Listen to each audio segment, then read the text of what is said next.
L'origine du pacte qui unirait les destinées de l'Italie et de l'Allemagne pendant la Seconde Guerre mondiale ne s'est pas formée du jour au lendemain. Elle s'est tissée pas à pas, avec des ambitions personnelles, des admirations mal calculées et des perceptions erronées sur la capacité réelle de chaque pays.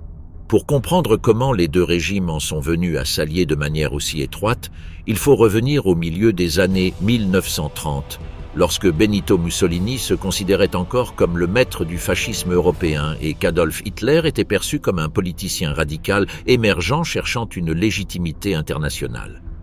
Mussolini avait effectivement été un pionnier. Il était au pouvoir depuis plus d'une décennie lorsque Hitler fit son saut décisif. Le Duce avait stabilisé le parti fasciste, consolidé un régime à parti unique, réprimé l'opposition et présenté au monde une image d'ordre, de force et d'efficacité. Hitler l'observait avec un mélange de fascination et d'envie.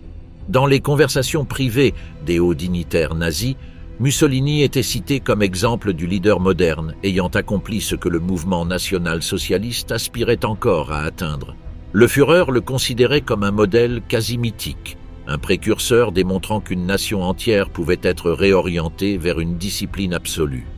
Cependant, cette admiration n'était pas réciproque. En 1933, Mussolini considérait Hitler comme un amateur dangereux, trop radical, trop obsédé par la question raciale et sans la stature politique que l'Italien croyait posséder. L'arrivée des nazis au pouvoir fut observée avec méfiance à Rome, où l'on craignait qu'une Allemagne forte ne déstabilise l'équilibre délicat du pouvoir en Europe, notamment en Autriche, qui depuis la chute de l'Empire austro-hongrois était considérée par l'Italie comme une partie essentielle de sa sphère d'influence.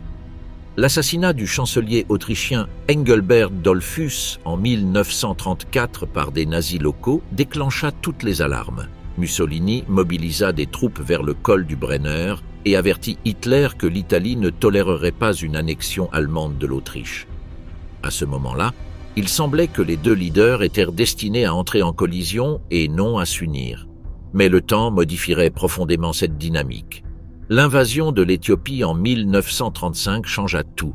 Mussolini décida de mener ce projet colonial pour démontrer la vitalité du fascisme et consolider son leadership intérieur. La Société des Nations condamna l'agression et les puissances démocratiques imposèrent des sanctions économiques à l'Italie. Mussolini se sentit trahi par la Grande-Bretagne et la France, pays avec lesquels il avait collaboré des années auparavant pour contenir l'Allemagne. Isolé diplomatiquement, le Duce commença à regarder Berlin d'un autre œil. Hitler, conscient de l'opportunité, soutint publiquement l'invasion italienne, condamna les sanctions et se montra prêt à une coopération plus étroite. Le rapprochement s'accéléra en 1936. L'Allemagne avait réoccupé la Rhénanie sans rencontrer de résistance, démontrant que les démocraties occidentales n'étaient pas prêtes à s'y opposer. Mussolini, impressionné par l'audace allemande, commença à imaginer une Europe divisée en deux axes de pouvoir et prononça pour la première fois le terme « axe Rome-Berlin ». L'expression suggérait une alliance entre égaux, mais dès le départ, il était évident que l'Allemagne croissait en puissance militaire et économique à un rythme impossible à égaler pour l'Italie. Pourtant, la propagande italienne présenta le pacte comme un accord visionnaire entre deux superpuissances qui se soutiendraient mutuellement pour redessiner la carte du continent. La guerre civile espagnole renforça ce lien. Mussolini envoya des milliers de soldats du Corpo Truppe Volontari pour soutenir Francisco Franco, tandis qu'Hitler dépêcha la Légion Condor. La coopération militaire démontra que l'Allemagne possédait une machine de guerre bien supérieure, avec des chars modernes, une artillerie efficace et une Luftwaffe expérimentée. L'Italie apporta un volume de troupes, mais pas la qualité.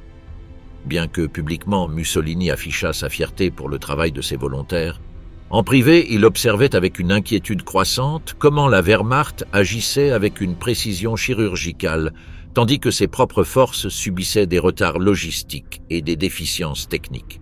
L'équilibre de l'axe commençait à pencher visiblement. En 1938, l'idée d'une alliance plus formelle devenait inévitable. Hitler consomma l'Anschluss et annexa l'Autriche sans consulter l'Italie. Mussolini, qui 4 ans plus tôt aurait été prêt à mobiliser son armée pour l'empêcher, accepta l'annexion comme un fait accompli. Son changement de position démontrait à quel point le rapport de force avait évolué. Ce n'était plus lui qui pouvait imposer des limites à l'Allemagne. C'était l'Allemagne qui imposait son rythme et l'obligeait à s'adapter. Avec les Sudètes, Hitler agissait à nouveau sans demander permission, bien qu'il ait symboliquement remercié l'Italie pour son soutien lors de la conférence de Munich. Sur les photographies de la rencontre, Mussolini apparaissait comme un acteur important, mais tout le monde savait que l'initiative venait de l'Allemagne dès le départ. Le 22 mai 1939, ce rapprochement culmina dans un accord historique, le pacte d'Acier. Le document signé par les ministres Galeazzo Ciano et Joachim von Ribbentrop promettait une assistance mutuelle totale en cas de guerre, une coordination stratégique et une alliance militaire indissoluble. Pour Hitler, le pacte était un moyen de s'assurer que l'Italie n'entraverait pas ses plans d'expansion vers l'Est et qu'elle fournirait un soutien secondaire si nécessaire. Pour Mussolini, il s'agissait d'éviter de se retrouver isolé à nouveau et de garantir que l'Italie soit reconnue comme une grande puissance. Mais les attentes de chaque leader envers son allié étaient complètement différentes. Hitler cachait à Mussolini ses véritables intentions. Le Führer préparait déjà l'invasion de la Pologne et envisageait une guerre totale en Europe. Il considérait que le temps jouait en sa faveur, car l'économie allemande était mobilisée et la Wehrmacht atteignait un niveau de modernisation impressionnant. L'Italie, en revanche, n'était pas prête. Son industrie militaire était faible, son approvisionnement en pétrole et en matières premières insuffisant, et les forces armées étaient équipées d'armements en grande partie obsolètes. Mussolini avait été informé que l'Italie aurait besoin d'au moins 2 ou 3 ans de préparation avant de pouvoir affronter une guerre à grande échelle. Il ignora ces avertissements. Le Duce croyait également qu'Hitler n'engagerait pas une guerre majeure avant 1943. Galeazzo Ciano, son gendre et ministre des Affaires étrangères, nota dans son journal que Mussolini était convaincu que le pacte d'Acier ne représenterait pas un danger immédiat, car l'Allemagne nazie se contentait de faire du bluff devant la France et la Grande-Bretagne. Cette lecture était une erreur monumentale. Hitler avait déjà décidé que l'Europe serait conquise par la force. Lorsque, en août 1939, l'Allemagne signa le pacte Ribbentrop-Molotov avec l'Union soviétique, Mussolini fut complètement déconcerté. Non seulement il n'avait pas été consulté, mais il découvrit que son allié avait négocié avec la nation que les deux régimes considéraient comme ennemis idéologiques. Hitler ordonna même à ses diplomates de ne pas informer Rome des détails de l'accord avant quelques heures seulement de sa publication. Lorsque l'Allemagne envahit finalement la Pologne le 1er septembre 1939, Mussolini se retrouva dans une position impossible. L'Italie avait signé un pacte qui l'engageait à entrer en guerre, mais elle manquait de l'armement, du carburant et de la logistique minimum pour le faire. En privé, Mussolini confessa que l'Italie n'est pas préparée ni spirituellement ni matériellement à la guerre. Hitler, qui calculait chaque mouvement, connaissait parfaitement la fragilité italienne et n'exigea pas son intervention immédiate. Ce qu'il voulait, c'était avoir les mains libres à l'Est sans craindre d'interférences italiennes, et il préférait que l'Italie n'entre dans le conflit que lorsque l'Allemagne aurait assuré ses premières victoires. Avec la guerre déjà déclenchée, Mussolini tenta de maintenir la fiction d'une Italie puissante et influente au sein de l'Axe. Ses discours évoquaient le destin impérial, l'énergie fasciste et le nouvel ordre européen. Mais ses généraux savaient que le pays n'avait pas les capacités pour réaliser de telles ambitions. La relation avec l'Allemagne entrait désormais dans une seconde phase. Ce n'était plus un équilibre diplomatique, mais une alliance profondément asymétrique. À partir de 1939, le leadership d'Hitler serait dominant et celui de Mussolini dépendant. Et tandis que l'Allemagne avançait en Pologne avec une efficacité qui surprenait le monde, l'Italie restait dans un embarrassant entre-deux, coincée entre la promesse du pacte d'Acier et l'impossibilité réelle de contribuer à la guerre. Cette contradiction expliquerait une grande partie de ce qui allait suivre: improvisation, décisions désespérées et coopération militaire marquée par des inégalités humiliantes. L'Italie n'était pas prête, l'entrée non préparée dans la guerre 1940. Lorsque la guerre éclata en septembre 1939, l'Italie se retrouva dans une position ambiguë, presque contradictoire. Le pays avait signé le pacte d'Acier, qui supposément engageait l'Italie à entrer en conflit aux côtés de l'Allemagne, mais Mussolini savait que son armée n'était pas capable de soutenir une guerre moderne. Pourtant, Durant les premiers mois du conflit, le Duce adopta une posture de non-belligérance visant à maintenir son prestige auprès de son allié tout en gagnant du temps pour réorganiser une machine de guerre en retard depuis des années. Dans ses discours, il parlait de neutralité active, mais en privé, il reconnaissait que l'industrie italienne ne produirait des munitions et des armes en quantité suffisante qu'à partir de 1943. C'était une admission tardive d'une réalité que personne dans son entourage n'osait contredire ouvertement. Le calcul politique de Mussolini commençait à s'effondrer dès le début de la guerre. La rapidité surprenante avec laquelle l'Allemagne battit la Pologne, révélant la puissance de la Wehrmacht, intimida Rome. Le Duce observa comment la Blitzkrieg allemande combinait les panzers, l'artillerie moderne, l'aviation tactique et une coordination logistique impeccable. Comparé à cela, l'Italie semblait posséder une armée d'une autre époque. Ses divisions étaient toujours basées sur des structures d'infanterie lourdes, lentes et mal équipées. Les régiments motorisés ne disposaient que d'un nombre limité de véhicules blindés, la plupart légers ou directement inadaptés à un combat sérieux. Le contraste avec l'Allemagne était humiliant. Mussolini comptait sur une guerre courte, convaincu que les Britanniques ne résisteraient pas et que la France s'effondrerait en quelques semaines. Cette vision optimiste ne provenait pas d'analyses stratégiques solides, mais d'un désir politique. L'Italie devait participer à la victoire pour assurer sa place dans le futur ordre européen conçu par Hitler. Si la guerre se terminait avant que l'Italie n'intervienne, les ambitions impériales du fascisme resteraient sans récompense. Le Duce ne voulait pas rester à l'écart de la table où le continent serait partagé. Mais chaque pas qu'il faisait le poussait vers un dilemme de plus en plus dangereux. Son armée n'était pas approvisionnée. Ses réserves de pétrole étaient ridicules, à peine suffisantes pour quelques semaines d'opération, et la marine manquait d'un système moderne de radar. La Regia Aeronautica, bien que prestigieuse pour ses exploits de la décennie précédente, était équipée d'avions déjà inférieurs aux modèles britanniques et allemands. En mars 1940, Galeazzo Ciano nota dans son journal ce que murmuraient avec prudence de nombreux généraux italiens. « Nous entrons en guerre avec un couteau face à un fusil ». Les rapports que Mussolini recevait de ses conseillers techniques ne laissaient aucune place à l'optimisme. Le pays disposait de munitions suffisantes pour seulement 2 ou 3 mois de combats soutenus. Les usines manquaient d'acier de bonne qualité. Le parc motorisé militaire était si réduit que les divisions italiennes marcheraient à pied tandis que les troupes allemandes se déplaçaient sur des centaines de milliers de camions Opel Blitz. Malgré ce tableau, les victoires allemandes sur le front occidental accélérèrent l'impatience du Duce. Lorsque Hitler envahit la Norvège et le Danemark en avril 1940, l'image d'une Wehrmacht invincible devint encore plus évidente. Mussolini, qui mesurait souvent son prestige personnel par rapport à l'Allemagne, se sentit obligé d'agir. La chute de la France serait le point tournant. En juin 1940, l'offensive allemande traversa les défenses françaises avec une rapidité qui stupéfia le monde. Paris était sur le point de tomber. La carte politique européenne se transformait sous les yeux de tous, et Mussolini craignait que la guerre ne se termine sans que l'Italie ait participé. Le 10 juin 1940, le Duce prit la décision qui allait marquer le destin du pays. Il déclara la guerre à la France et au Royaume-Uni depuis le balcon du Palazzo Venezia. Il l'annonça devant une foule exaltée, assurant que l'Italie avait trop attendu et que le moment de la grandeur fasciste était arrivé. Mais derrière ce geste théâtral, il n'y avait aucune planification stratégique. C'était un pari politique, un mouvement destiné à montrer l'Italie comme une puissance belligérante au moment exact où l'Allemagne s'apprêtait à obtenir une victoire totale sur le continent.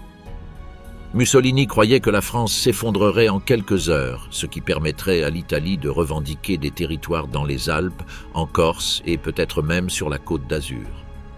En pratique, l'Italie entra dans une guerre déjà presque décidée sans avoir combattu et sans disposer des conditions matérielles pour le faire. L'armée italienne avança timidement sur les Alpes françaises, mais se heurta à des conditions climatiques hostiles, à des défenses bien préparées et à un moral faible parmi ses propres soldats.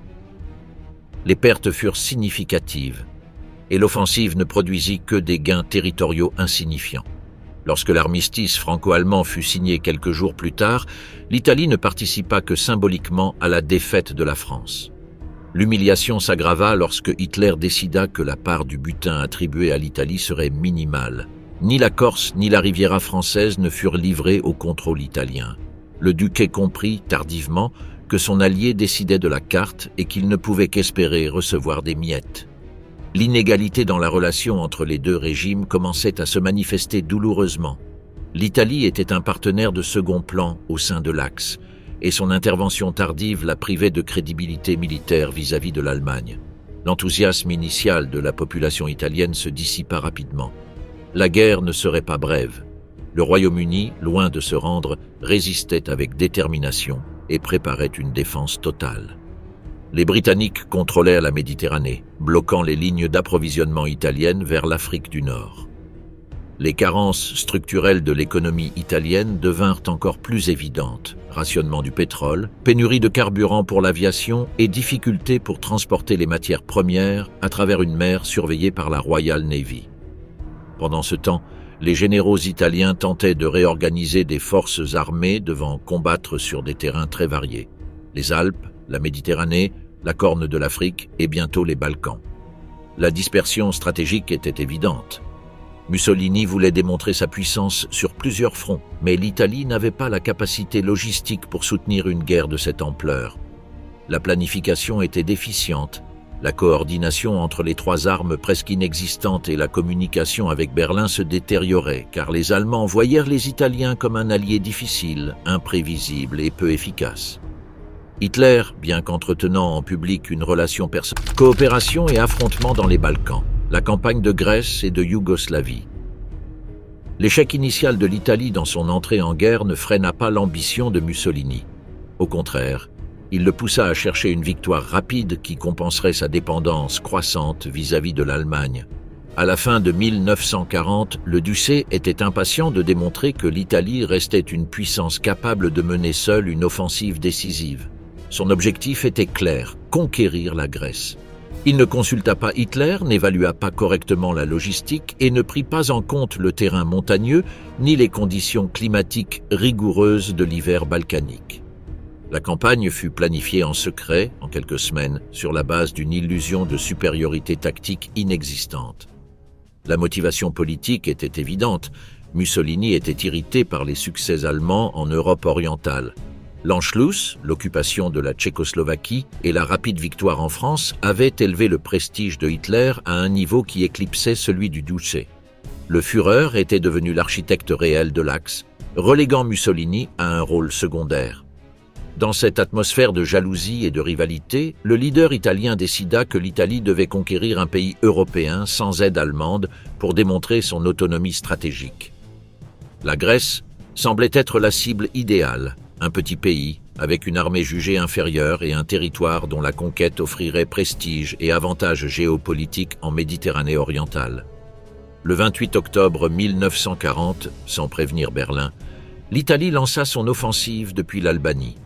La propagande annonçait une victoire inévitable et présentait la Grèce comme un obstacle mineur. Cependant, dès les premiers jours, la réalité s'imposa brutalement. Les forces italiennes étaient mal équipées, avec peu d'armements lourds, peu de véhicules motorisés et des divisions incomplètes. Les soldats avançaient à pied sur des chemins boueux ou inexistants, avec des approvisionnements insuffisants et des uniformes inadaptés au climat froid et humide des montagnes de l'Épire. Les mules, encore essentielles pour le transport italien, s'épuisèrent sur des sentiers escarpés qui n'avaient même pas été correctement explorés. L'armée grecque, en revanche, offrit une résistance formidable. Elle mobilisa rapidement des troupes de montagne expérimentées, renforça les positions clés et exploita sa connaissance du terrain. Le moral grec était élevé. Les soldats défendèrent leur pays contre une agression qu'ils considéraient injustifiée et bénéficiaient du soutien populaire. En quelques semaines, l'offensive italienne s'effondra. Ce qui devait être une avancée rapide se transforma en une retraite désordonnée. Les Grecs contre-attaquèrent avec détermination, repoussant les Italiens vers l'Albanie et occupant plusieurs secteurs du territoire albanais sous contrôle italien. Ce fut une humiliation inattendue pour un régime qui avait promis une expansion impériale sans limite. La situation se détériora à tel point que les rapports envoyés à Rome décrivaient le front comme chaotique. Communication interrompue, unités isolées par la neige, commandants ignorant de la position de leurs propres troupes, et divisions italiennes coincées dans une guerre de position pour laquelle elles n'étaient pas préparées. À Berlin, Hitler observait le désastre avec incrédulité. Le Führer avait averti à plusieurs reprises que l'Italie ne devait pas ouvrir de nouveaux fronts sans coordination. Il comprit maintenant que l'erreur italienne menaçait directement ses propres plans dans les Balkans. La défaite italienne en Grèce avait des implications stratégiques précises pour l'Allemagne. Hitler se préparait pour l'opération Barbarossa, l'invasion de l'Union soviétique, qui nécessitait un arrière sécurisé dans le sud-est de l'Europe. Si la Grèce résistait et recevait même un soutien britannique, la Méditerranée orientale pourrait devenir un point d'entrée pour la Royal Air Force et pour de futures opérations britanniques contre les champs pétrolifères roumains, essentiels pour la machine de guerre allemande. L'échec italien n'était donc pas seulement une humiliation pour Mussolini. C'était un risque grave pour la stratégie globale allemande. Face à cette situation, Hitler prit une décision qui marqua définitivement la relation entre les deux régimes. Il ordonna l'intervention allemande. La Wehrmacht entra dans les Balkans non pas pour étendre l'Axe, mais pour sauver son partenaire. Ce qui pour Mussolini était une tentative d'affirmer l'autonomie italienne, pour l'Allemagne démontra que le Duché était incapable de soutenir une guerre seule. À partir de ce moment, la perception allemande de l'armée italienne changea radicalement. Elle n'était plus un allié faible, mais un problème à gérer. L'intervention allemande apporta un autre problème inattendu, la Yougoslavie. Le pays, sous pression de l'avancée de l'Axe, avait signé en mars 1941 un accord, mais 2 jours plus tard, un coup d'État à Belgrade renversa le gouvernement favorable à l'Axe. Hitler interpréta le coup comme une trahison et décida d'envahir rapidement la Yougoslavie pour sécuriser la région avant d'attaquer la Grèce. Le plan allemand devint alors une opération double, écraser la Yougoslavie, puis vaincre la Grèce dans une campagne éclair. La Blitzkrieg dans les Balkans commença le 6 avril 1941. Les forces allemandes avancèrent avec une vitesse extraordinaire, combinant blindés, parachutistes et aviation. En à peine 11 jours, la Yougoslavie capitula. Le pays fut démantelé et partagé entre les membres de l'Axe, avec des zones contrôlées directement par l'Allemagne, l'Italie, la Hongrie et l'État indépendant de Croatie. La campagne démontra une fois de plus l'énorme différence entre la capacité opérationnelle allemande et italienne. Alors que la Wehrmacht avançait avec précision mathématique, les forces italiennes n'agissaient qu'en tant qu'auxiliaires dans des régions où la résistance était moindre. Après avoir sécurisé la Yougoslavie, l'Allemagne dirigea son offensive vers la Grèce. En quelques semaines, la résistance qui avait réussi à stopper et battre les Italiens s'effondra sous la combinaison des tactiques allemandes. Les panzers franchirent des lignes défensives tenues pendant des mois, les parachutistes prirent des points stratégiques et la Luftwaffe neutralisa les capacités aériennes grecques. La chute d'Athènes en avril 1941 fut un coup dévastateur. Mussolini assista à la signature de l'armistice en essayant de conserver les apparences d'une co-autorité dans la victoire, mais la réalité était humiliante. L'Italie avait échoué en Grèce et l'Allemagne avait dû prendre le contrôle total de la région. Même dans ce contexte défavorable, Mussolini tenta de revendiquer la participation italienne. Il ordonna que le drapeau italien soit hissé aux côtés de l'allemand sur plusieurs bâtiments administratifs à Athènes, mais les officiers allemands reléguèrent souvent les Italiens au second plan lors des cérémonies officielles. La tension entre les deux puissances devint de plus en plus visible. Les conversations entre les états-majors allemands décrivaient les forces italiennes comme indisciplinées, mal préparées et incapables de planification moderne. À Rome, Ciano nota avec amertume dans son journal que l'intervention allemande avait transformé la campagne de Grèce en une preuve douloureuse de notre faiblesse. Le désastre balkanique endommagea non seulement la réputation militaire italienne, mais généra également de profondes frictions diplomatiques. Hitler ne faisait plus confiance à la capacité de Mussolini à contrôler les territoires conquis. Les Allemands prirent le contrôle de la Grèce continentale, de la zone centrale de la Yougoslavie et des points stratégiques de la mer Égée. L'Italie reçut certaines régions sous administration, comme des parties de la côte dalmate et des secteurs de l'Épire grec, mais il s'agissait de concessions symboliques. La véritable autorité dans les Balkans était allemande. Pour Mussolini, cette perte de prestige fut un coup personnel dévastateur. La campagne de Grèce, qui devait démontrer l'autonomie et la force de l'armée italienne, confirma finalement sa dépendance totale à l'allié allemand. La propagande fasciste tenta de maquiller la réalité, présentant la victoire comme le résultat d'une action conjointe où l'Italie aurait joué un rôle crucial.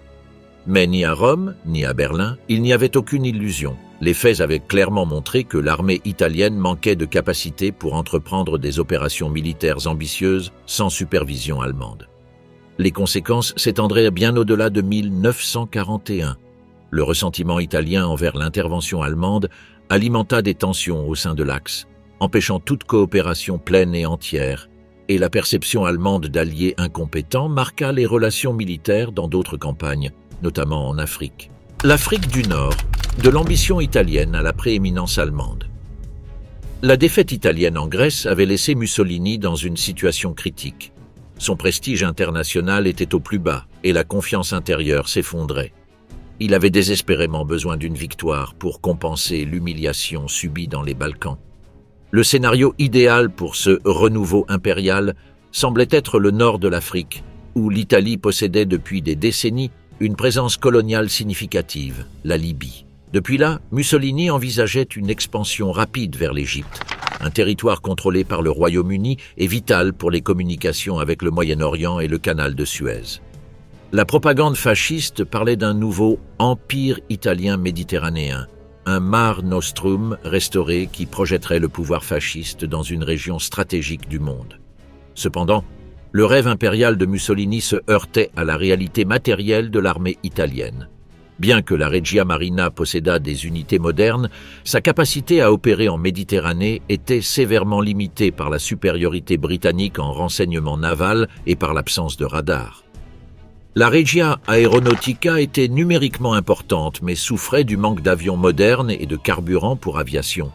Quant à l'armée de terre, la situation était encore plus précaire. Les divisions en Libye étaient mal équipées, manquaient de véhicules, souffraient de problèmes d'approvisionnement et avaient peu d'entraînement pour la guerre dans le désert. Malgré ces problèmes, à l'automne 1940, Mussolini fit pression pour une offensive rapide vers l'Égypte. Le 13 septembre 1940, le maréchal Rodolfo Graziani, commandant italien en Afrique, lança l'invasion. L'attaque était accompagnée de la conviction, répétée depuis Rome, que les forces britanniques étaient faibles et mal réparties. Bien que les Italiens aient réussi à pénétrer d'environ 100 km en territoire égyptien, leur avancée fut lente et hésitante. Ils construisirent une série de positions défensives autour de Sidi Barrani, mais ne continuèrent pas vers le canal de Suez. L'avancée s'arrêta parce que les divisions italiennes ne pouvaient soutenir une offensive prolongée. Elles manquaient de transport, leurs chars légers étaient obsolètes et leurs lignes d'approvisionnement étaient vulnérables. Graziani, conscient du danger, refusa d'avancer davantage sans renfort, ce qui exaspéra Mussolini.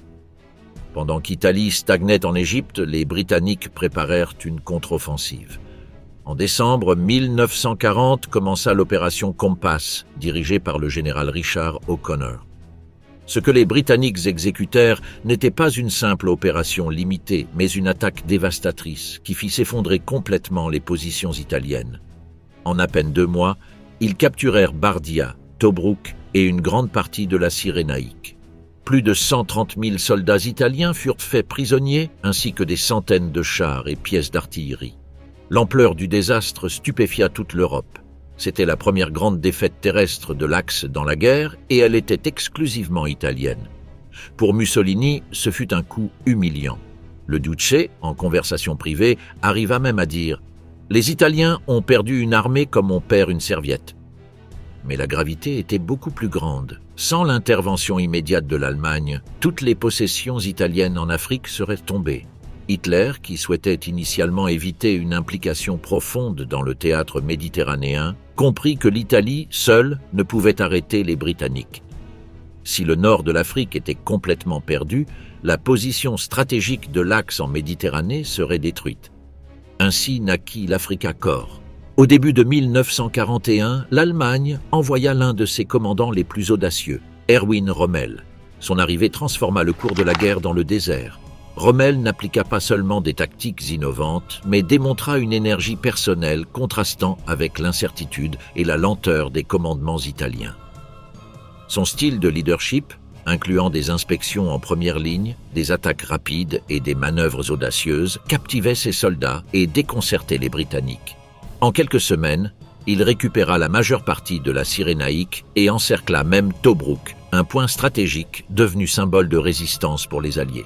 Alors que Rommel devenait une légende, les Italiens étaient relégués de facto à un rôle secondaire. Bien qu'ils restassent numériquement majoritaires sur le théâtre africain, il était clair que la capacité offensive dépendait presque entièrement de l'Africa Korps. Les officiers allemands regardaient leurs alliés avec méfiance. Les chars italiens M13 et L3 étaient largement dépassés par les Crusaders et Matilda britanniques. L'artillerie italienne manquait de puissance et souffrait du manque de munitions appropriées. Et peut-être le plus grave, la logistique italienne était chroniquement déficiente. Les ports de Tripoli et Benghazi ne pouvaient recevoir suffisamment de fournitures pour soutenir des opérations combinées. Les convois maritimes subissaient des attaques constantes de la Royal Navy et des avions britanniques basés à Malte. Rommel dépendait paradoxalement de ces mêmes fournitures italiennes. Chaque char allemand, chaque camion et chaque pièce d'artillerie devait traverser la Méditerranée sur des navires italiens, escortés par une marine sans radar et subissant des défaites significatives contre les Britanniques. Pourtant, le maréchal allemand maintenait une opinion de plus en plus négative sur la capacité militaire italienne. Dans lettres et rapports, Rommel affirmait que les Italiens manquaient de l'esprit offensif nécessaire et que leur matériel militaire était pratiquement inutile. Les tensions au sein de l'Axe devinrent de plus en plus visibles.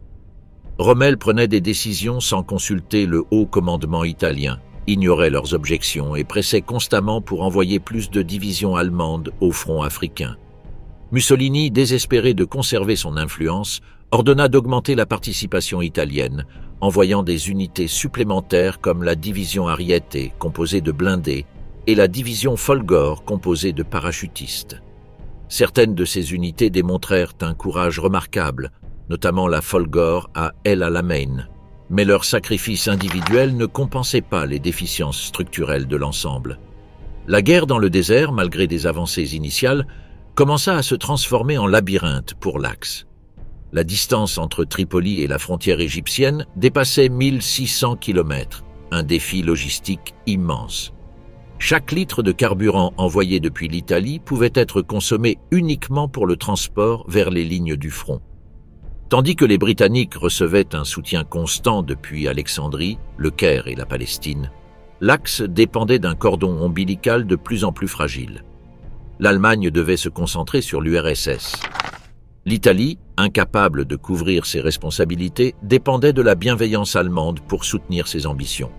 En 1942, après l'offensive qui porta l'Africa Korps aux portes d'Alexandrie, le leadership allemand semblait avoir sauvé à nouveau l'Italie d'un désastre. Mais la réalité était différente. L'avancée avait dépassé la capacité logistique de l'Axe. La ligne d'approvisionnement était étirée au maximum. Malte continuait de frapper les convois et les renforts alliés arrivaient à un rythme que l'Italie ne pourrait jamais égaler. Lorsque les Britanniques, sous le commandement de Bernard Montgomery, lancèrent leur contre-attaque décisive lors de la seconde bataille d'El Alamein, l'Axe commença sa retraite finale. Les positions italiennes s'effondrèrent d'abord, suivies par les positions allemandes. En 1943, toute la Libye avait été perdue. La campagne du nord de l'Afrique révéla brutalement la véritable hiérarchie au sein de l'Axe. L'Italie avait commencé la guerre avec des rêves impériaux, imaginant conquérir l'Égypte et contrôler la Méditerranée orientale.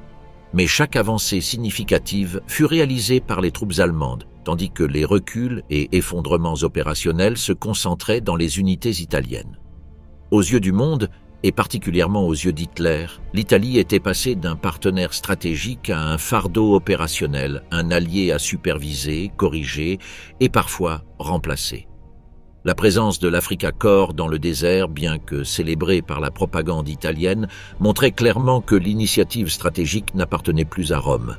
Désastre et rupture. 1943, chute de Mussolini et armistice avec les Alliés. Au début de 1943, L'Italie entrait dans une spirale de décomposition militaire, politique et morale qu'il n'était plus possible de cacher. Les défaites en Afrique du Nord, la perte de la Libye, l'effondrement logistique, le mécontentement populaire et l'épuisement économique avaient transformé la guerre en un poids insupportable pour un pays qui n'avait jamais été préparé à un conflit prolongé. L'armée italienne, victime de décisions politiques précipitées, souffrait de désertion croissante, de manque d'équipement et d'un moral brisé. Ce qui commençait comme un malaise latent allait rapidement se transformer en un effondrement total, entraînant avec lui le régime fasciste. La défaite à Tunis, en mai 1943, marqua un point de non-retour. Plus de 200 000 soldats de l'Axe se rendirent, dont une proportion significative de troupes italiennes. La présence allemande, qui dans d'autres théâtres avait servi de force stabilisatrice, n'empêcha pas le désastre.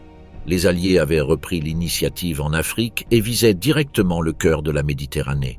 Il était évident qu'une fois le nord de l'Afrique sécurisé, la Sicile serait le prochain objectif.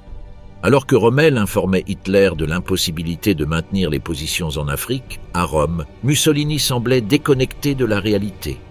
Ses discours continuaient d'appeler à la victoire finale, mais sa santé physique et mentale se détériorait. Malade, fatigué et de plus en plus isolé, le Duce n'était plus le leader énergique des années 30.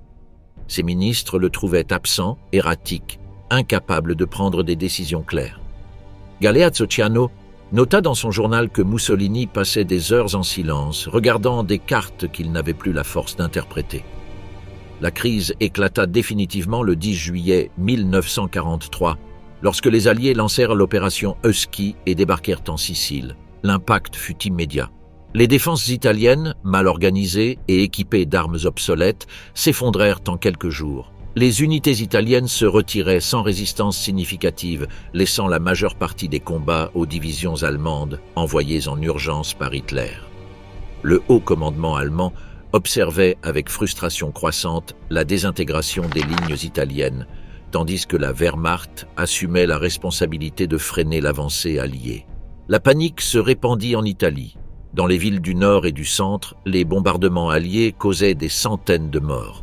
La population civile, épuisée par des années de rationnement et de pauvreté, exigeait une paix immédiate. Le parti fasciste perdait son soutien, même parmi ses membres les plus fidèles. La garde nationale fasciste ne pouvait plus contrôler les émeutes et les grèves. Les usines d'armement étaient paralysées par le manque de matières premières, et le marché noir était devenu le seul moyen de survie pour des millions de personnes. Dans ce contexte critique, le Grand Conseil fasciste décida d'agir pour la première fois dans l'histoire du régime.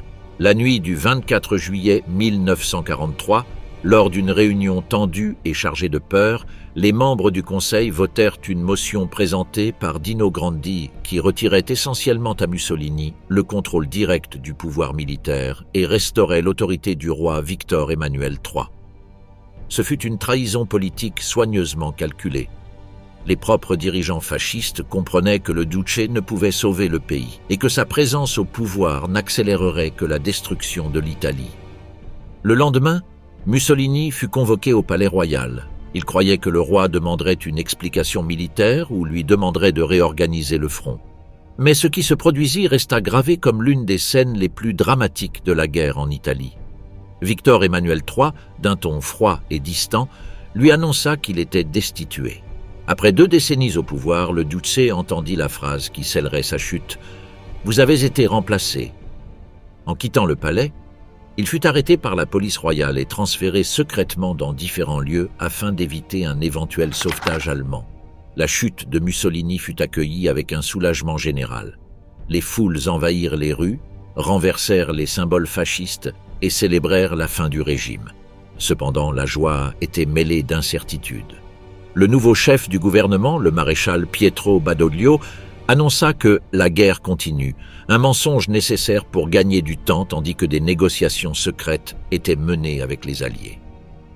Badoglio savait que toute déclaration publique de paix provoquerait immédiatement une invasion allemande. L'Italie était prise entre 2 forces ennemies, les Alliés avançant depuis le sud et les Allemands préparant déjà l'occupation préventive du pays. Pendant plusieurs semaines se déroula un dangereux jeu diplomatique. Les Alliés exigeaient une reddition inconditionnelle. Badoglio tentait d'obtenir de meilleures conditions tout en essayant de réorganiser les défenses pour éviter un effondrement total en cas de réaction allemande. Hitler, de son côté, suspectait que l'Italie était sur le point de changer de camp et ordonna le déploiement de plusieurs divisions pour occuper les points stratégiques du pays. La Wehrmacht commença à infiltrer des troupes déguisées en renfort, préparant en silence l'opération Axe, l'occupation complète de l'Italie en cas de trahison. L'armistice fut signé le 3 septembre 1943 à Cassabile, mais resta secret pendant plusieurs jours. Finalement, le 8 septembre, les Alliés l'annoncèrent publiquement. S'ensuivit un chaos absolu. L'armée italienne, mal informée, resta paralysée. Des unités entières ne savaient pas si elles devaient résister aux Allemands, se rendre aux Alliés ou tenter de se retirer. Les commandements militaires étaient désorientés et en quelques heures, la Wehrmacht exécuta l'opération Axe avec une précision implacable. L'Allemagne occupa Rome, Milan, Turin, Florence, Bologne et presque toute la péninsule en moins d'une semaine. Plus de 600 000 soldats italiens furent désarmés et envoyés dans des camps de prisonniers en Allemagne et en Pologne.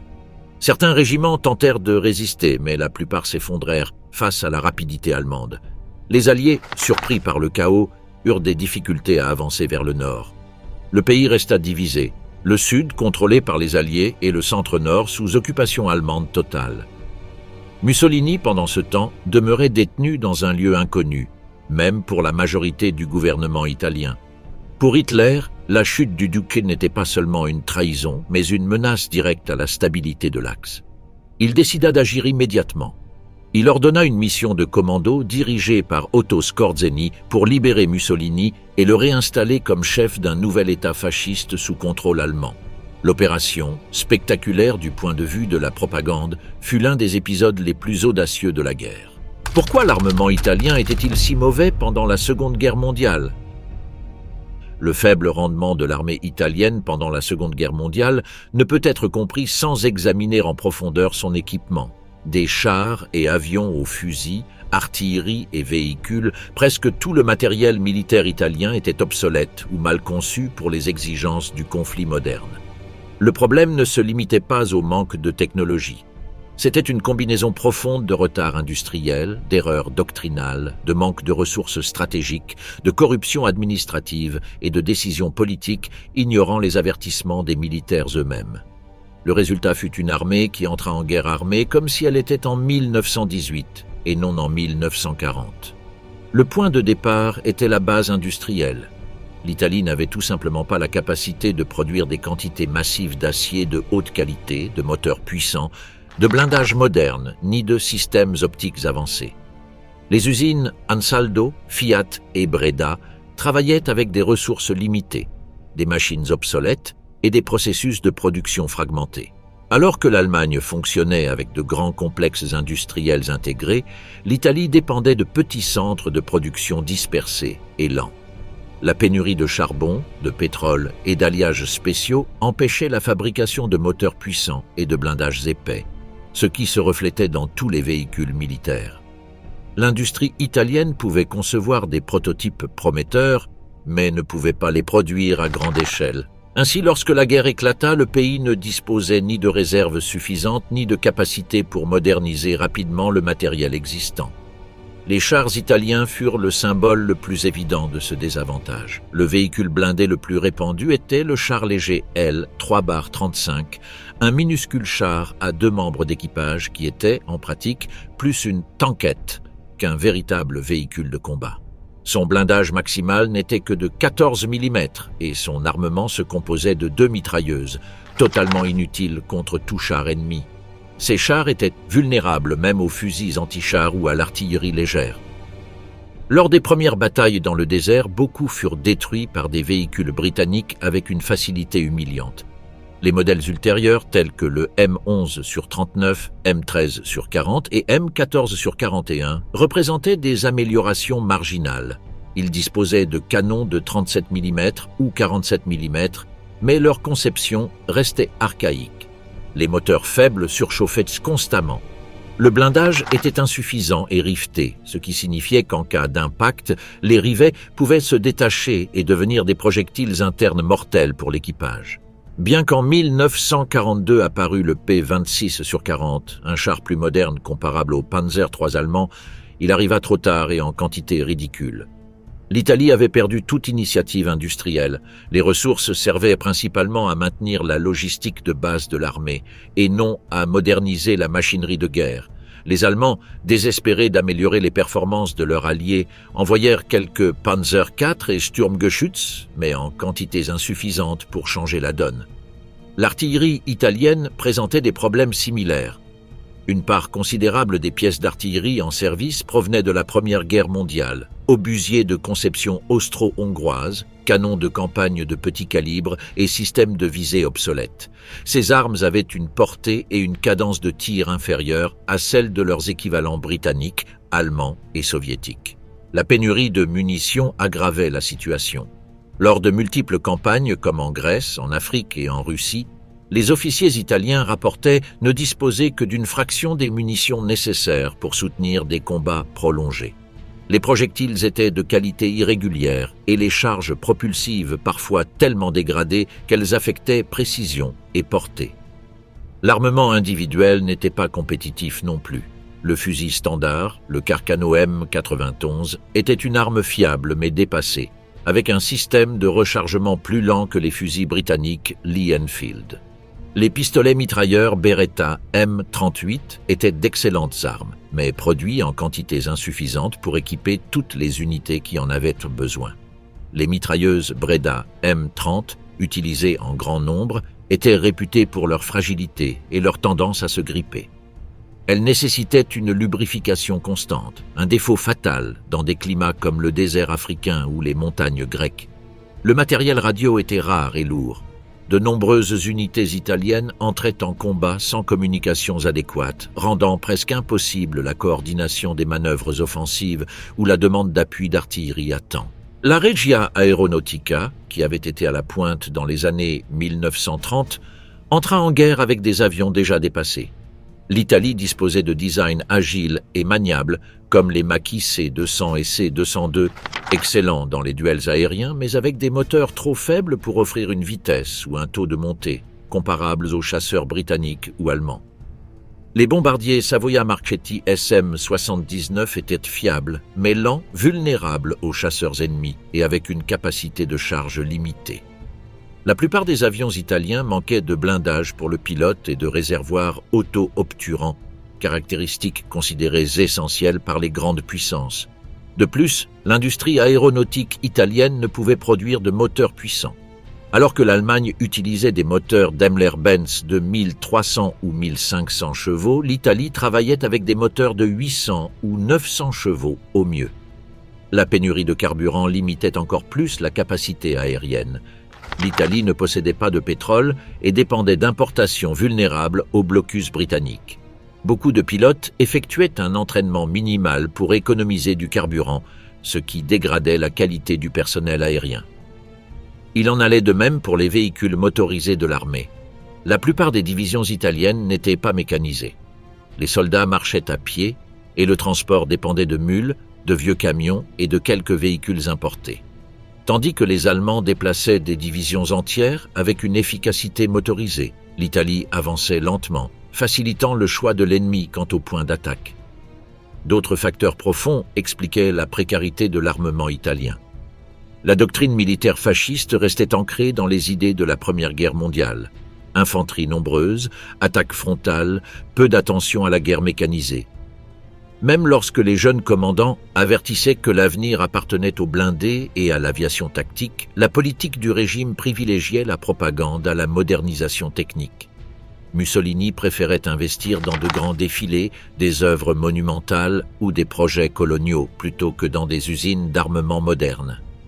Le système bureaucratique lui-même était truffé de corruption et de favoritisme, nuisant à la qualité du matériel livré aux troupes.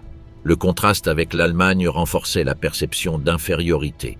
Les soldats italiens en Afrique, dans les Balkans ou en Russie voyaient de près l'équipement allemand. Chars mieux blindés, canons plus efficaces, camions nombreux, radios modernes et avions plus rapides. La différence n'affectait pas seulement le résultat des batailles, elle impactait le moral.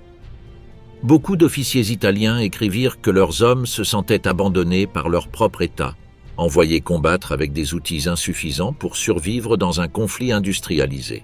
La réaction allemande, occupation de l'Italie et opération de sauvetage.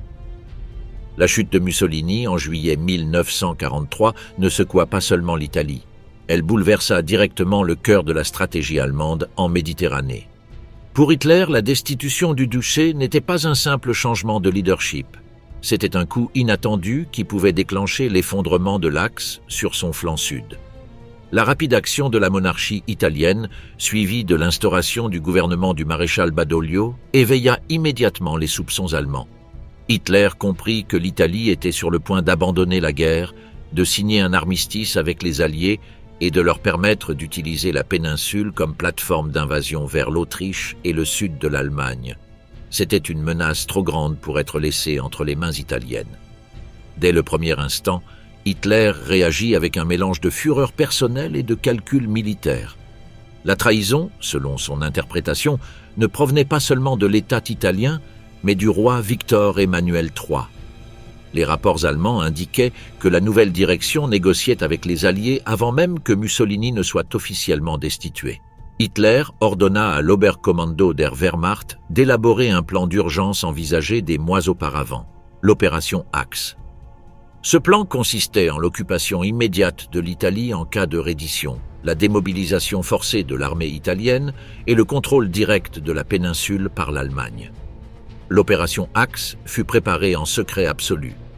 À partir de juillet 1943, des divisions allemandes déguisées en renforts commencèrent à entrer silencieusement en Italie. Des officiers allemands s'infiltrèrent dans des bureaux militaires et des ministères clés. L'objectif était clair. Lorsque le moment viendrait, l'Italie devait être prise par surprise, sans laisser aucune chance à une résistance organisée. Parallèlement, Hitler ne renonçait pas à son intention symbolique de réinstaller Mussolini comme chef de l'État. Pour maintenir la cohésion politique de l'Axe, le Führer avait besoin du Duce, même comme figure décorative sous contrôle allemand. Après son arrestation, Mussolini fut transféré vers plusieurs lieux secrets, d'abord à Ponza, puis à la Maddalena, et enfin au distant hôtel Campo Imperatore, dans le massif du Grand Sasso, une forteresse naturelle inaccessible par la terre sans être détectée. Son isolement avait un objectif clair, empêcher toute intervention allemande. Cependant, Hitler était déterminé à le sauver. Pour le Führer, la chute du duché était un symbole extrêmement dangereux. Elle démontrait qu'un régime fasciste pouvait être renversé de l'intérieur. Il craignait que cet exemple inspire les opposants dans d'autres pays alliés ou même en Allemagne. L'opération de sauvetage fut confiée à un homme dont la réputation commençait à se forger au sein des SS, Otto Skorzeny. Grand, ambitieux et expert en opérations spéciales, Skorzeny fut sélectionné personnellement par Hitler après une réunion où plusieurs officiers présentèrent des plans possibles. Le Führer avait besoin d'une action spectaculaire qui renforcerait la confiance au sein de l'Axe et enverrait un message clair au monde. L'Allemagne n'abandonnait pas ses alliés, même lorsque ceux-ci avaient été renversés par leur propre direction. Ainsi naquit l'opération Chêne, ou Unternehmen Eich en allemand, une mission mêlant audace militaire et théâtralité propagandiste. Le 12 septembre 1943, 11 planeurs DFS 230, pilotés par des parachutistes allemands, atterrirent presque simultanément sur le plateau du Gran Sasso, à quelques mètres de l'hôtel où Mussolini était retenu. Ce fut un atterrissage extrêmement risqué, le terrain étant irrégulier et une rafale de vent pouvant écraser les planeurs contre les rochers. L'un des planeurs subit des dommages graves, mais la majorité réussit à se poser près de l'objectif. Les gardes italiens, surpris par la rapidité de l'opération et sans ordre clair de résistance, se rendirent sans tirer un seul coup. Skorzeny fit irruption dans l'hôtel et trouva le Duce isolé, mais conscient de l'importance historique de sa situation.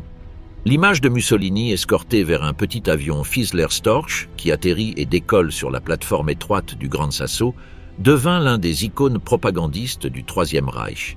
Le sauvetage fut présenté comme la preuve irréfutable de la capacité allemande à agir avec décision là où d'autres hésitaient. Hitler fut enchanté. Bien que l'opération fût en réalité l'œuvre des parachutistes du général Kurt Student, Skorzeny capitalisa la gloire. Il serait dès lors connu comme l'homme le plus dangereux d'Europe. Avec Mussolini sain et sauf en Allemagne, Hitler procéda à la deuxième partie de son plan, l'occupation totale de l'Italie. Le 8 septembre, lorsque l'armistice signé à Cassabile fut rendu public, le chaos éclata. Les officiers italiens n'avaient reçu aucune instruction claire. De nombreux soldats pensèrent tout haut que la guerre était terminée. D'autres crurent devoir combattre les Allemands. Dans ce climat de confusion totale, la Wehrmacht agit avec une efficacité implacable. Elle désarma les unités italiennes en quelques heures. À Rome, après de brefs affrontements, elle contrôla la ville. Dans les Balkans, plus de 250 000 soldats italiens furent rapidement capturés. Les Allemands n'occupèrent pas seulement la péninsule, ils s'emparèrent du matériel militaire italien, y compris artillerie, véhicules et avions. Le comportement allemand pendant l'occupation fut brutal dès le premier jour. Ils considéraient les Italiens non pas comme d'anciens alliés, mais comme des traîtres. Des milliers de soldats italiens furent déportés vers des camps de travail en Allemagne et en Pologne, où ils n'étaient pas traités comme des prisonniers de guerre, mais comme des internés militaires italiens, une catégorie particulièrement dure qui permettait de leur refuser les droits fondamentaux prévus par la Convention de Genève. Beaucoup moururent de faim, de maladie ou d'épuisement dans des conditions misérables. Parallèlement, Hitler ordonna l'exécution des officiers italiens offrant une résistance significative. Cependant, le contrôle militaire allemand ne suffisait pas à légitimer politiquement le nouvel ordre en Italie. Hitler devait réinstaller Mussolini, non seulement comme trophée symbolique, mais comme outil politique. Le duce, sauvé et affaibli physiquement et émotionnellement, fut conduit dans le nord de l'Italie pour diriger un nouveau régime, la République sociale italienne, RSI. C'était un État fantoche, entièrement soutenu par les baïonnettes allemandes. La capitale serait Salo, un petit village au bord du lac de Garde. Depuis là, Mussolini gouvernerait, en apparence, une Italie fasciste renaissante. En réalité, il n'avait aucune autonomie. L'Allemagne contrôlait l'armée, l'économie, la police et la sécurité intérieure. Tandis que les Allemands consolidaient leur contrôle sur le centre et le nord de l'Italie, les Alliés avançaient lentement depuis le sud. Le pays était divisé en deux zones. La zone occupée par les Allemands, sous la façade de la RSI, et la zone contrôlée par le gouvernement légitime du roi et de Badoglio, désormais alliés des Britanniques et Américains. Cette division transforma l'Italie en un champ de bataille fragmenté, où forces allemandes, partisans italiens, troupes de la RSI et alliés livraient une guerre simultanée, complexe et sanglante.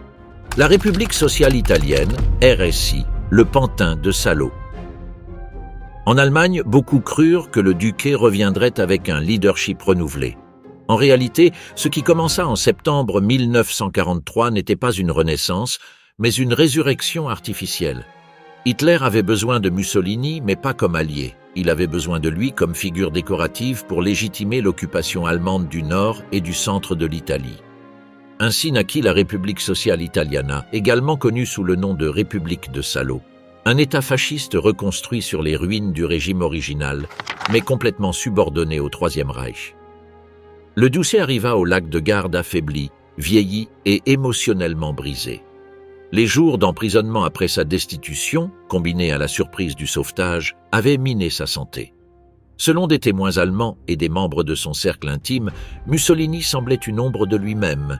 Il parlait d'une voix faible, se fatiguait rapidement et montrait des lapsus de concentration.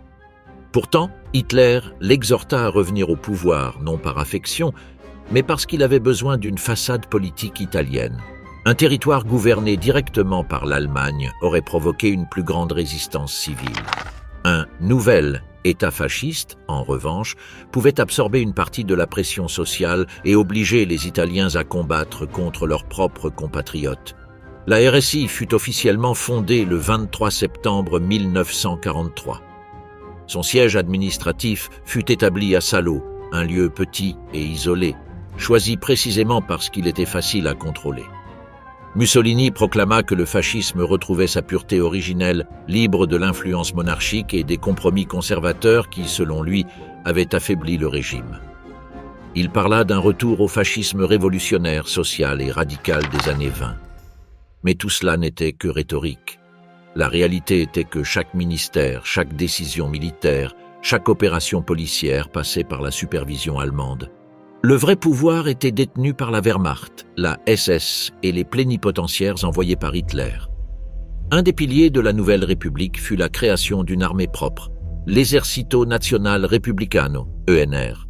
Cependant, sa formation rencontra d'énormes difficultés. L'Italie était épuisée. Beaucoup de soldats préféraient déserter ou rejoindre les partisans plutôt que de servir un régime qu'ils considéraient illégitime. Les unités formées étaient mal équipées, avec des armes confisquées aux anciens régiments royaux ou fournies par les Allemands en quantité minimale. Les officiers fascistes espéraient créer des divisions disciplinées, mais en pratique, ils ne purent lever que quelques unités fiables, parmi lesquelles la célèbre division San Marco et la division Monte Rosa, entraînées directement par des instructeurs allemands. Néanmoins, même avec l'entraînement allemand, ces unités n'atteignirent jamais l'efficacité au combat de la Wehrmacht. Beaucoup de recrues étaient jeunes et inexpérimentés ou des vétérans démotivés. La majorité combattait plus par obligation ou par peur des représailles que par loyauté au fascisme. Certains, conscients que la guerre était perdue, cherchaient simplement à survivre assez longtemps pour ne pas tomber entre les mains allemandes comme déserteurs ou être fusillés par les tribunaux de la RSI. Mussolini tenta de dignifier l'armée républicaine par des discours enflammés, mais la réalité sur le front était désolante. La RSI dépendait militairement de l'Allemagne à tous égards. Parallèlement, la police secrète fasciste fut réorganisée sous le nom de Brigade Noire, une force paramilitaire destinée à écraser la résistance interne. Son action fut particulièrement brutale. Expropriation, exécution de civils suspectés de collaborer avec les partisans et participation à des rafles massives.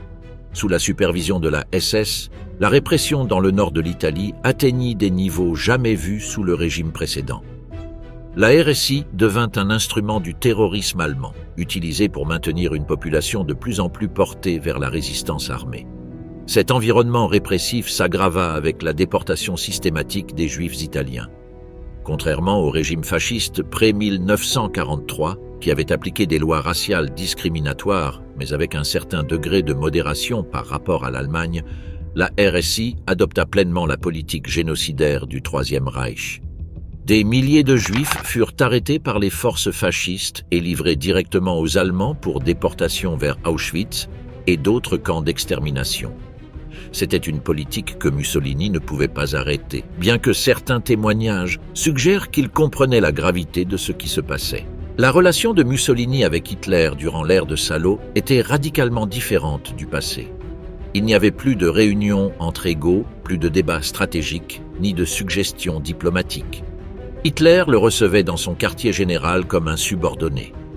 Mussolini prenait des notes, acquiesçait et s'en allait. Les rencontres, selon les assistants, étaient rapides, sombres et dépourvues de toute illusion de réciprocité. Hitler lui parlait de résistance jusqu'au dernier homme, de sacrifice final, de une nouvelle Europe renaissante après la tempête. Tout n'était que propagande creuse. L'Allemagne perdait la guerre, et Mussolini le savait. La RSI était un navire qui coulait lentement, soutenu par des soldats étrangers dont la priorité n'était pas de protéger l'Italie, mais de défendre la retraite allemande vers les Alpes. Dans ce climat de désespoir, le fascisme italien devint plus radical que jamais. Les hiérarques ayant soutenu la chute de Mussolini en 1943 furent arrêtés et soumis à un simulacre de procès à Vérone. Le tribunal, entièrement dominé par les Allemands, condamna à mort plusieurs anciens membres du régime, y compris Galeazzo Ciano, gendre de Mussolini. L'exécution de Ciano marqua un point de non-retour. Mussolini, obligé de signer la sentence, fut émotionnellement dévasté. Il était la confirmation qu'il ne commandait plus dans son propre État et qu'il était pris entre son passé et la machine allemande qui le soutenait. La RSI vivait sous une double guerre, contre les alliés progressant depuis le sud et contre les partisans dominant les montagnes et forêts du nord. Chaque ville, chaque village était divisé entre collaborationnistes, sympathisants fascistes, résistants communistes, monarchistes, catholiques et simples citoyens tentant de survivre dans le chaos. Les représailles, sabotages, fusillades et répression collective transformèrent l'Italie en une guerre civile au sein d'une guerre plus vaste. L'existence même de la RSI amplifia la violence interne, générant des blessures politiques qui dureraient des décennies. Vers 1944 à 1945, la République de Salo existait seulement de nom. L'administration s'effondrait, l'économie était détruite et les partisans contrôlaient de plus en plus de territoires.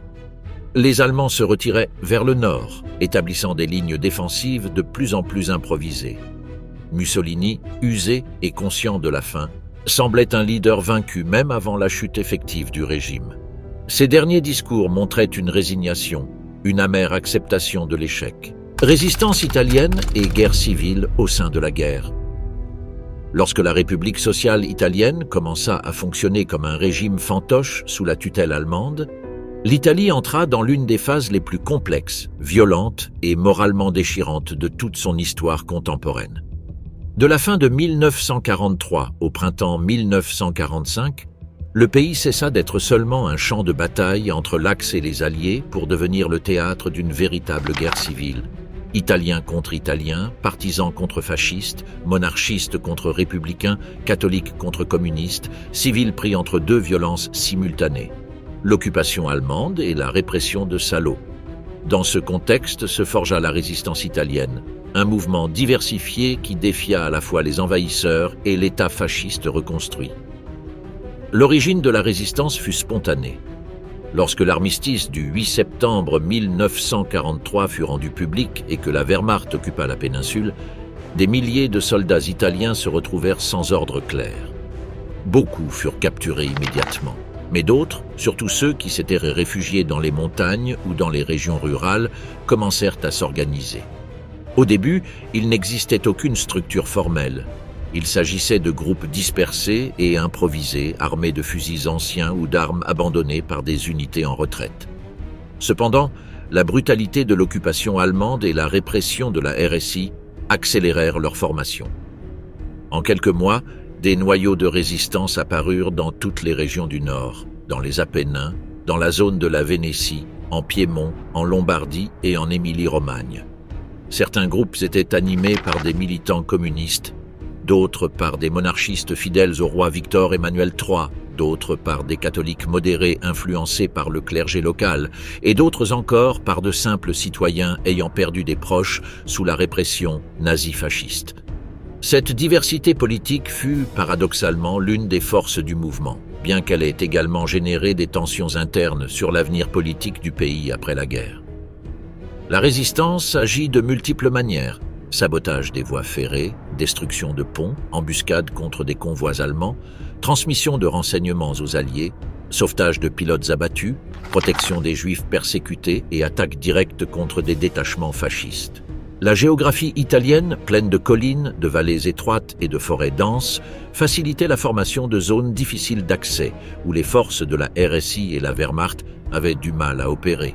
Les partisans y trouvaient refuge, bien qu'ils soient toujours exposés aux opérations répressives allemandes qui ne faisaient pas de distinction entre guérilleros et civils. La réponse allemande fut féroce.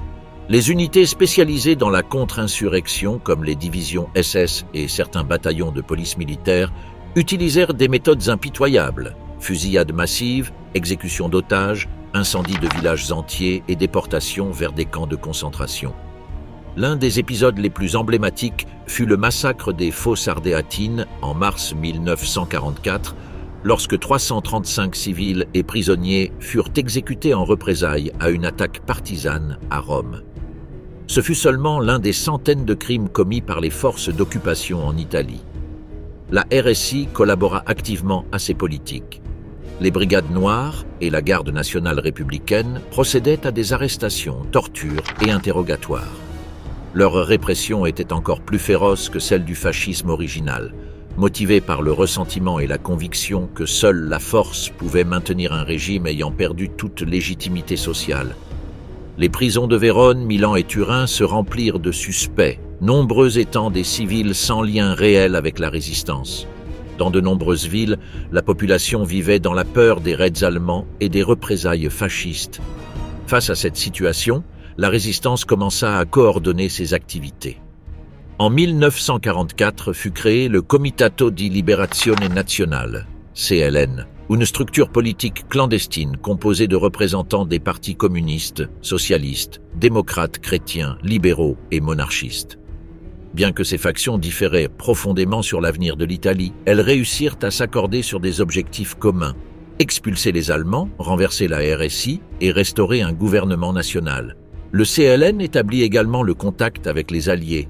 qui commencèrent à envoyer armes, équipements et conseillers militaires pour renforcer le mouvement partisan dans le nord. La guerre civile italienne prit une dynamique à double front. Au sud, les Alliés progressaient lentement, affrontant la résistance allemande sur des lignes défensives telles que la ligne Gustave, la ligne gothique et d'autres fortifications. Au centre et au nord, les partisans harcelaient constamment les forces de l'Axe. La population civile était prise entre les deux.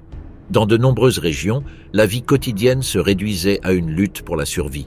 Pénurie alimentaire, marché noir, bombardements alliés sur les villes industrielles, représailles allemandes pour les attaques partisanes et persécutions fascistes pour maintenir l'ordre intérieur. Malgré les difficultés, la résistance gagna en force en 1944 et 1945. La faiblesse croissante de l'Allemagne et la décomposition interne de la RSI incitèrent des milliers de jeunes à rejoindre le mouvement. L'hiver compliquait toutefois les opérations. Mais dès le printemps 1945, les partisans lancèrent une offensive générale, coordonnée avec l'avancée finale des Alliés dans la vallée du Pô. Des villes comme Milan, Turin, Gênes et Bologne furent partiellement libérées par les forces partisanes avant l'arrivée des troupes anglo-américaines. Ce point culminant de la résistance ne représenta pas seulement la défaite militaire des fascistes, mais aussi l'effondrement moral de la RSI. Dans les derniers jours, la loyauté envers le régime disparut presque complètement. Les officiers désertaient, les miliciens tentaient de s'échapper déguisés ou négociaient des redditions locales. Mussolini lui-même, conscient que la défaite était imminente, abandonna Salo et tenta de fuir vers la frontière suisse accompagné d'un petit groupe de fidèles. Son trajet final coïncida, de manière tragique et symbolique, avec la zone de plus grande activité partisane. La guerre civile italienne laissa des blessures profondes. La violence fratricide, les trahisons, les exécutions sommaires et la terreur quotidienne créèrent un héritage de ressentiment et de mémoire amère qui survécut pendant des décennies. En à peine 2 ans, l'Italie était passée d'une dictature unie à un pays divisé entre occupation, résistance et collaboration. Le fascisme de Salo devint un avertissement historique sur la manière dont un régime peut dégénérer lorsqu'il perd sa légitimité et est soutenu uniquement par des forces étrangères. Avec la libération du nord de l'Italie et la chute de la RSI, l'Axe entama sa désintégration finale. Ce qui suivit marquerait la fin à la fois de Mussolini et du projet totalitaire qui avait promis un empire et s'était terminé en ruine. L'effondrement de l'Axe, défaite allemande et implosion du fascisme italien. Au début de 1945, la structure de l'Axe en Europe s'effondrait. L'Allemagne reculait sur tous les fronts. Ses lignes s'effondraient sous la pression combinée de l'armée rouge à l'est et des forces anglo-américaines à l'ouest. En Italie, la Wehrmacht s'accrochait à la ligne gothique, une chaîne de défense construite à travers les Apennins, mais peinait à la maintenir. La République sociale italienne ne survivait que grâce au soutien militaire allemand. Sans lui, le régime de Salo se serait immédiatement effondré. Les dernières semaines avant la fin furent un mélange de résistance désespérée, de fragmentation interne et de déclin moral accéléré. Sur le front nord, les divisions allemandes étaient épuisées. Les pertes étaient énormes, les remplacements minimes et les réserves logistiques quasi inexistantes. Les routes étaient détruites par les bombardements alliés, les ponts dynamités par les partisans et les approvisionnements à peine suffisants pour maintenir les soldats en vie. Les unités de la RSI, destinées à agir comme auxiliaires, subissaient des désertions massives. De nombreux miliciens des brigades noires abandonnèrent leur poste. Les troupes de l'ENR tentaient de suivre les ordres allemands, mais leur capacité réelle était minimale. Contrairement à 1940, lorsque la propagande promettait un empire méditerranéen, les combattants de 1945 ne cherchaient qu'à survivre. En Allemagne, Hitler ordonnait de résister jusqu'au dernier homme, une directive absurde appliquée également en Italie. Les villes du nord comme Bologne, Vérone, Gênes, Milan ou Turin subissaient des bombardements constants. Les industries étaient paralysées. La population survivait grâce au marché noir ou à l'aide clandestine des partisans. Le climat politique dans ces régions était explosif. Grèves spontanées, manifestations contre la RSI, sabotage dans les usines militarisées et affrontements urbains entre groupes fascistes et insurgés. Le contrôle que la RSI tentait d'imposer par la répression s'effondrait devant l'évidence que la guerre était perdue. Pendant ce temps, Mussolini se trouvait piégé à Salo, entouré d'un cercle de collaborateurs de plus en plus restreint. La figure qui avait incarné énergie, ambition impériale et éloquence incendiaire était maintenant vieillie et abattue. Les témoins de ces mois décrivent un dirigeant fatigué, conscient de sa ruine politique et du mépris croissant de ses propres partisans. Les réunions ministérielles étaient brèves, sombres, sans enthousiasme. Chaque jour apportait des nouvelles de villes perdues, de colonnes allemandes encerclées et d'unités fascistes dissoutes. Mussolini continuait de tenir des réunions avec des généraux allemands, mais n'avait plus aucune influence réelle. Heinrich Himmler et Karl Wolff dominaient les affaires de sécurité dans le Nord. Depuis Berlin, Hitler envoyait des messages de plus en plus déconnectés de la réalité militaire. Il parlait d'armes miraculeuses, de contre-attaques décisives, de coups stratégiques inexistants. Le duché, qui autrefois se serait vanté d'une loyauté absolue envers le Führer, écoutait maintenant ces discours avec indifférence. En privé, il admettait que la guerre était perdue et que l'Italie avait été entraînée dans un conflit qu'elle n'a jamais pu gagner. L'implosion de l'Axe s'accéléra en avril 1945. Le 9 avril, les Alliés lancèrent l'offensive finale dans la vallée du Pô. Les Allemands, incapables de résister, commencèrent une retraite chaotique vers le nord. Les troupes italiennes de la RSI, dépassées en nombre et sans soutien logistique, se désintégrèrent. En quelques semaines, Bologne tomba, puis Gênes, Turin et enfin Milan. Dans la plupart de ces villes, les partisans prirent le contrôle avant même l'arrivée des Alliés. Ce fut un soulèvement généralisé. Barricades dans les rues, attaques contre les casernes fascistes, exécutions sommaires des dirigeants tentant de fuir. La situation de Mussolini devint désespérée. Fin avril, il comprit que rester à Salo le mettait en danger d'être capturé par les partisans ou par les forces de la RSI qui ne lui obéissaient plus. Il décida de fuir vers la Suisse, espérant traverser la frontière et éventuellement négocier un exil. Il voyageait déguisé, accompagné de sa maîtresse Claretta Petacci et d'un petit groupe de fidèles. Il tentait de se cacher au sein d'une colonne allemande en retraite, comptant sur la présence des soldats de la Wehrmacht pour franchir les derniers kilomètres vers le nord. Mais l'avancée partisane était implacable. Le 27 avril 1945, à Dongo, un groupe d'insurgés intercepta le convoi allemand et découvrit Mussolini caché. Ils l'identifièrent immédiatement. La chute du Duce fut rapide, sans résistance, sans discours final, sans théâtre politique. Le lendemain, lui et Claretta Petacci furent exécutés sur ordre du comité de libération. Leurs corps furent transportés à Milan et pendus la tête en bas sur la place Loreto. Un acte brutal destiné à symboliser la fin définitive du fascisme italien et rappelant ironiquement Mussolini lui-même exposant des corps au même endroit des années auparavant. Avec la mort du Duce, le régime de Salo s'effondra complètement. Les derniers vestiges de la RSI se désintégrèrent ou furent capturés par les partisans et les troupes alliées. La Wehrmacht en Italie, incapable de se replier vers l'Autriche et sans force suffisante pour continuer la résistance, signa sa reddition le 2 mai 1945, quelques jours seulement avant la capitulation totale de l'Allemagne. La fin de la guerre laissa l'Italie dévastée. Plus d'un demi-million de morts, des villes en ruine, une économie détruite, une population déplacée et une société marquée par 2 années de guerre civile. Le conflit interne entre fascistes et partisans laissa des blessures politiques qui perdureraient pendant des générations. En même temps, le pays devait reconstruire son identité nationale après 2 décennies de dictature. L'effondrement de l'Axe ne signifiait pas seulement la défaite militaire de l'Allemagne et de l'Italie, mais aussi la fin d'un projet politique qui avait promis ordre, grandeur et pouvoir, mais qui s'acheva dans la destruction, l'humiliation et la dépendance totale. Les ruines du fascisme italien et l'occupation allemande démontrèrent que le pays n'avait jamais été préparé à la guerre que Mussolini aspirait à mener.